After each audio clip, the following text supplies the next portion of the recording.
Welcome to Path of Faith, where we embark on a journey of spiritual discovery, guided by the timeless wisdom of faith and the teachings of Jesus Christ.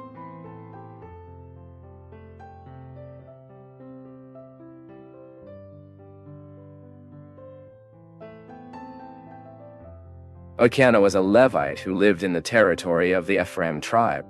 He was married to Anna and Peninnah, and the story of Elkanah became known in the Bible because he was the father of the prophet Samuel, one of the most important men in the history of Israel in the Old Testament. And in this video, you will understand everything the Bible says about who was Elkanah. Probably the Elkanian name means God has taken possession or God has created. It seems that this was a very common name in biblical times, for in the Old Testament there are at least 8 people mentioned with that name. Even the first Elkanah quoted in the Bible was a descendant of Korah.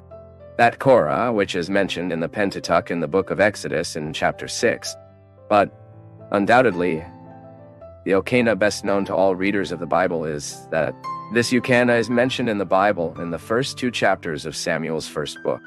According to the biblical text, Elkanah was from Ramathaim-Zephim in the region mountainous territory of Ephraim. The Bible also explains that he was the son of Jeroboam, an Ephraimite. And on this, the biblical text says there was a man from Ramathaim-Zephim of the mountain of Ephraim, whose name was Elkanah, Jeroboam, son of Eliu, son of Dufi, Ephrato, son of Zufi.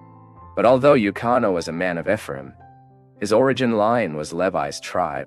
This means that he was a Levite, more precisely a Kohathite of Ishiphi's family, as we understand in the light of the first book of Chronicles.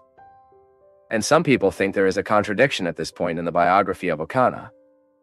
This is because Levi's tribe has not received a land inheritance in the distribution of land in Canaan.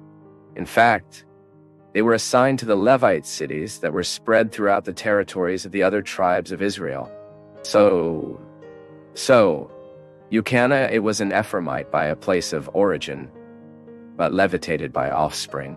Therefore, and the Bible seems to describe Elkanah as a godly man and fear of God. Like Levite, he went to Simon, which was where the tabernacle was at that time, to worship the Lord. And the biblical writer records this commitment of Elkanah as follows. Therefore, this man from his city from year to year, to worship and sacrifice to the Lord of hosts in Silo. And there were the priests of the Lord, Ophni and Phinehas, the 2 sons of Eli. The only thing that puts the Cain in a difficult position was the fact that he had 2 wives, Anna and Peninnah. It is true that the Mosaic law did not prohibit polygamy, but certainly God's plan for marriage was always monogamy. All of the biblical characters who got involved in polygamous relationships had problems, and with Elkanah was not different. Anna and Peninnah lived in an environment of rivalry. If on the one hand, nothing negative is said in the biblical text about Anna, on the other hand, Peninnah is described as someone who pissed and mocking Anna because of her sterility. In biblical times, fertility was always seen as a blessing from God. Having a home full of children was often seen as a symbol of divine approval. Therefore, in Israelite society, a stereo woman was often discriminated and suffered a lot, and was not rarely identified as someone who was under a kind of divine curse, even if it were not the case. And the Bible records that every year, Elkanah took his family to Simple to worship. And the day Elkanah sacrificed, he distributed among the members of his family portions of the meal that was part of the worship. Peninnah and his children received the portions of the meal, but Elkanah gave an excellent part of Anna because he loved her, although God had done her stereo. But according to the biblical text, in connection with this, Peninnah provoked Anna continuously, and she cried and did not eat. Elkanah was an attentive husband and worried about Anna's sadness. The biblical writer reports that Elkanah asked Anna, "Anna, why are you crying? Why don't you eat? Why is it sad? Am I not better to you than 10 children?"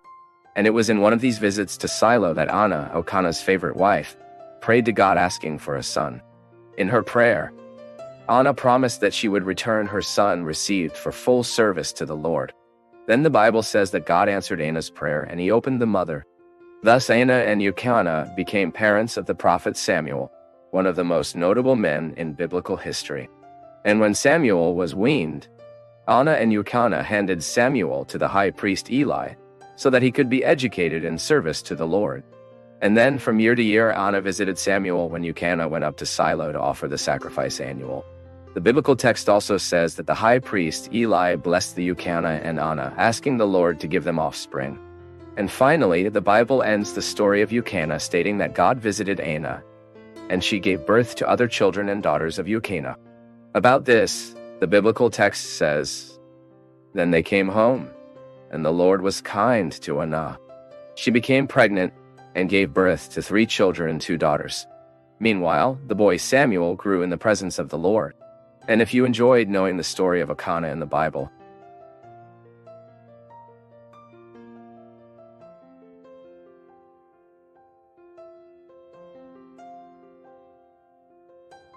Thank you for joining us today at Path of Faith.